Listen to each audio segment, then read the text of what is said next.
নমস্কাৰ বন্ধুসকল, স্বাগতম জনাইছোঁ স্পষ্ট আশাপৰিচিত ভিডিঅ'লৈ। যদিও সেই দ্বিতীয়খন মেচ আৰম্ভ হৈছে আৰু এই মেচখন আজি ইণ্ডিয়া আৰু ডি মাজত হোৱা মেচৰ প্ৰথম দিনাখনৰ সবিশেষ আপোনালোকক ক'বলৈ গৈ আছোঁ। আজি ইণ্ডিয়া দিয়ে প্ৰথমে টছ তেওঁলোকে জিকে আৰু তাৰপিছত তেওঁলোকে বলিঙৰ সিদ্ধান্ত লয়। ইণ্ডিয়াই বেটিং কৰিবলৈ আহে আৰু বেটিঙত যদি আমি কথা ক'বলৈ যাওঁ তেনেহ'লে আজি ৰিয়ান পৰাগে সুন্দৰ টি20 ইনিংছ খেলিছে বুলি ক'ব লাগিব। তেখেতৰ বেটৰ পৰা আজি এক সুন্দৰ শ্বট কেইটামান ওলাইছে। সাধাৰণতে তেখেতে ইকেইখন বেটছতো এনেদৰে খেলিছিল, যিখন প্ৰথম বেটছখনতো তেওঁ এনেদৰে ইনিংছ খেলিছিল। আচলতে এক সুন্দৰ ধুমুহা ইনিংছ খেলিছে বুলি ক'ব লাগে আৰু ৰিয়ান পৰাগে বলাৰবিলাকক ৰিয়ান পৰাগে এক প্ৰেছাৰ দিছে বুলি ক'ব লাগিব। কিন্তু যদি আমি সম্পূৰ্ণ স্ক'ৰ চাৰ্টখন ক'বলৈ যাওঁ তেনেহ'লে পৃথ্বী সিং তেখেতে 33টা বলত 7 ৰান কৰি আউট হয়।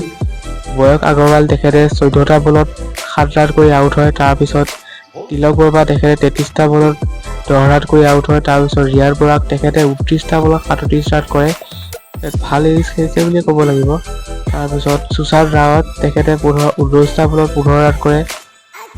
কুছাৰজত তেখেতে 66টা বলত 28 ৰান কৰে। তাৰপিছত মুলালী তেখেতে সুন্দৰ এক ধৈৰ্যশীল ইনিংছ খেলিছে বুলি ক'ব লাগিব। 174টা বলত তেখেতে 88 ৰান কৰে। আৰু তাৰপিছত তনুজ কটীয়াত তেখেতে 80টা বলত 13 ৰান কৰে। আৰু তাৰপিছতে আমি ক'বলৈ যাওঁ ইণ্ডিয়া ডিৰ বলিঙৰ কথা, তেনেহ'লে ইণ্ডিয়া ডিৰ বলিঙৰ ফালৰ পৰা আজি অজিত ৰানা 16 অভাৰ 49 ৰান 2টা wicket, Kavya Rabha 14 over 30 run 2টা wicket, Harshdeep Singh 18 over 63 run 2টা wicket, Sushant Singh 14 over 55 run 1টা উইকেট, কুমাৰ 20 অভাৰ 65 ৰান 1টা উইকেট। এয়াই আছিল আজি প্ৰথম দিনাখনৰ